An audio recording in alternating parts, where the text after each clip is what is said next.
Hey y'all, it's Josh Chambers Portable Welding. We finally got our bigger tires on here.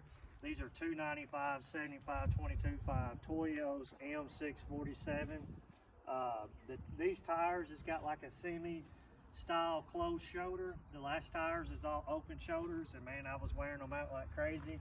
They do have an aggressive lug in the center. These are 30 seconds lugs, so I mean they're pretty deep. You can see with my finger in there. I got these tires on top of Monteagle from Southern Tire Mart.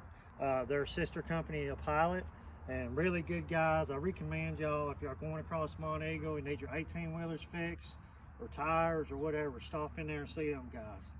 Super good guys. The people that's been following us has seen the evolution of this truck, I guess you would say. When we first got it, it had 19.5 255 wheels and tires on it. We took those off, bought these wheels with 275s, and we just changed those out to these tires. So like I said, this is a 40.9 inch tire, so basically a 41-inch tire. It raised the truck up another 3 inches. I don't know, getting my old leg up here this high, it's going to take some time to get used to. We'll probably end up making a lower stack for it, but all in all, they turned out good. These tires are quiet, they ride good. We did 80, 85 coming down Interstate 24, one hand on the steering wheel, and I felt comfortable the whole time.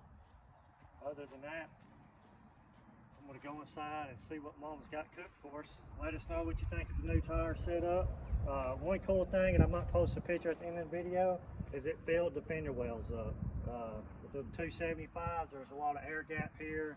Same thing up front. Of course, I had to trim a little bit on the front bumper to make the tires fit good. Then we got 3-inch lift springs and king shocks up front. And we re-arched the rear springs to level the truck out once we set the bed on it. If y'all have any questions, give us a holler.